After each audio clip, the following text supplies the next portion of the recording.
Nonviolent communication is a language that uses the concepts of emotions, needs, things like that. But you do a lot of trainings in the business world for companies. How does that fit, and what value could practicing NVC bring to companies? From the concept of the four informations, the essential information, observation, my emotional reaction and need, and request. The two inner feelings and needs are most unfamiliar with most people, also in companies, but outside also. So it's not just business? No. And at the same time, most unfamiliar is that the people share about their emotions, their feelings. The concept of needs is pretty common because we talk all the time about the needs of our customers. So it's not a really new concept for people in the business world. And with the emotions, they're not familiar to share what's going on for them. But in my experience, they have an easy access, if we address that, to understand how much importance is there that people share that also, because we have, as human beings, emotional reactions, also in the business world. And hiding it means that an important piece of information is not out in the open. So they're more struggling about their missing skills to verbalize what's going on with them on an emotional level.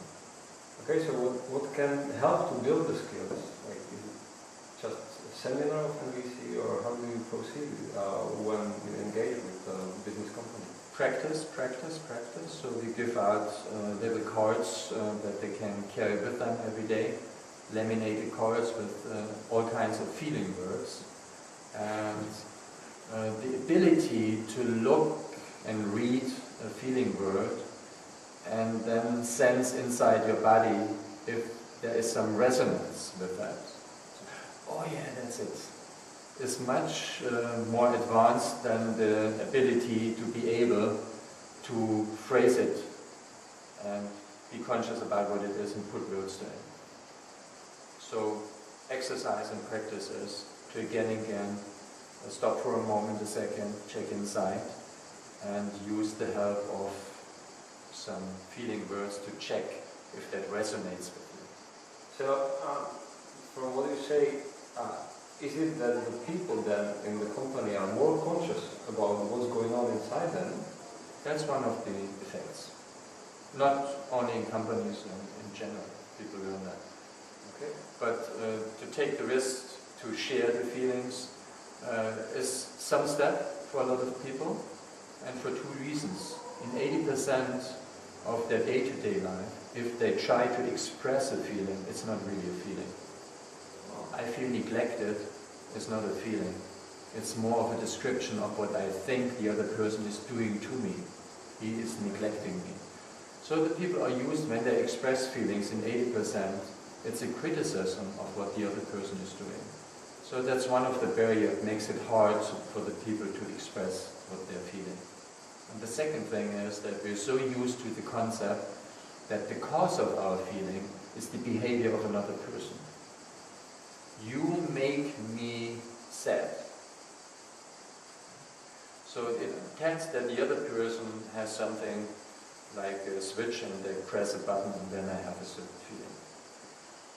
So expressing a feeling is mostly connected to that's how I feel and you are the one who caused it. It's your fault that I feel that way. So that makes it not very enjoyable to talk about feelings. But practicing NVC could bring a shift to this attitude. Yeah, if the people understand that the feelings we have, the emotional reactions we have, it's not caused by what the other person is doing, but how we evaluate what the other person is doing. So it's in my hands, even if it happens often unconscious, but I can develop a consciousness. How do I evaluate what the other person is doing? And at the same time to reduce the amount of a hidden criticism and instead really talk about the emotional reaction. It makes it much easier to include emotions and feelings in my day-to-day communications. Okay, for that.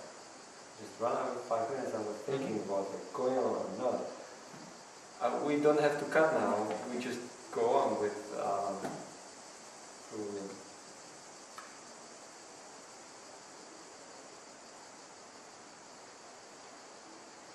So if I understood well, this practicing of NVC could bring people in the company to some kind of higher consciousness, that they are more conscious and more control of the things that are going on.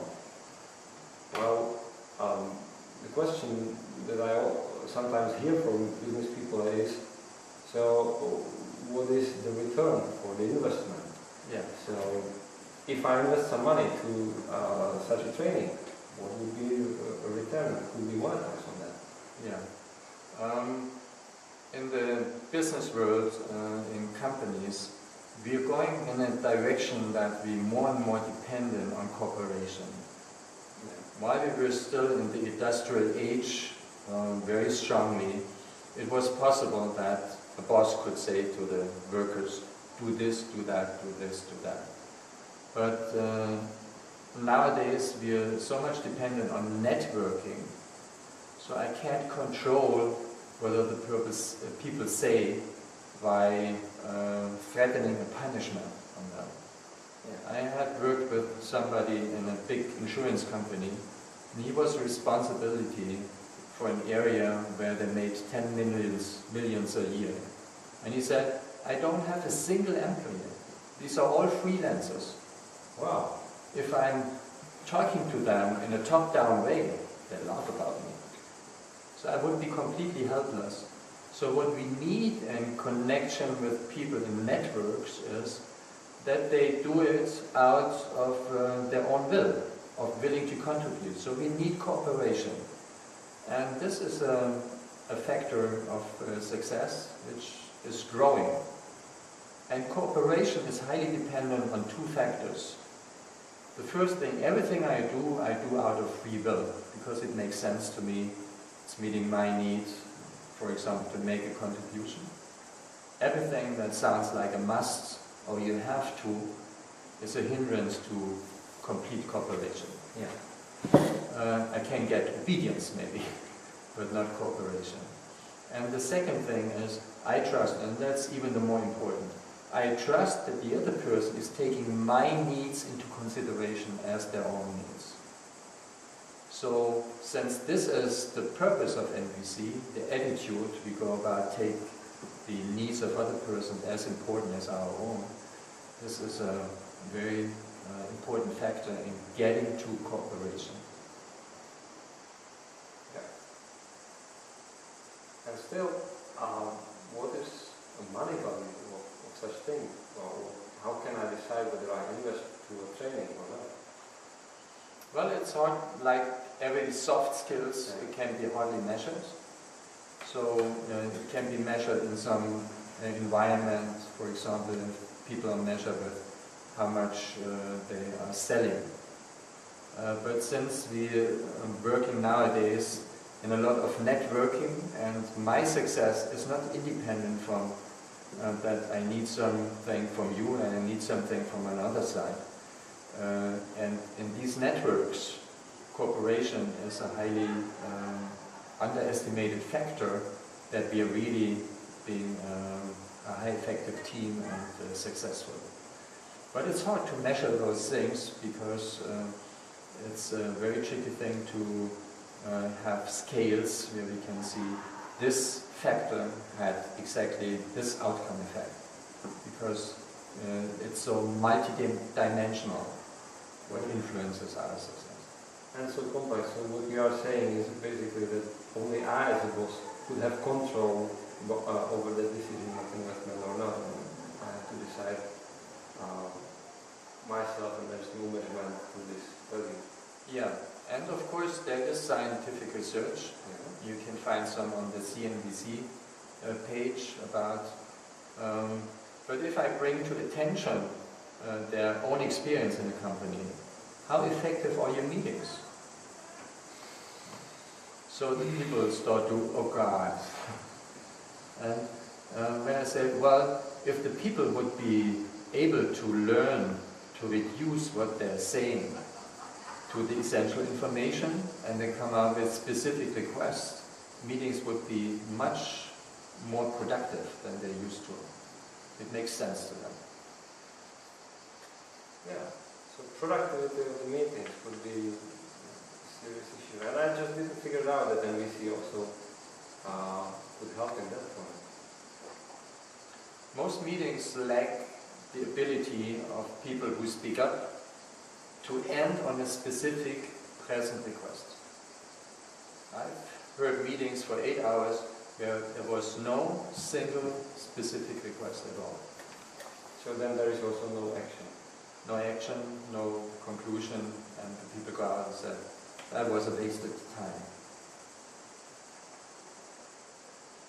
And how can NVC improve that?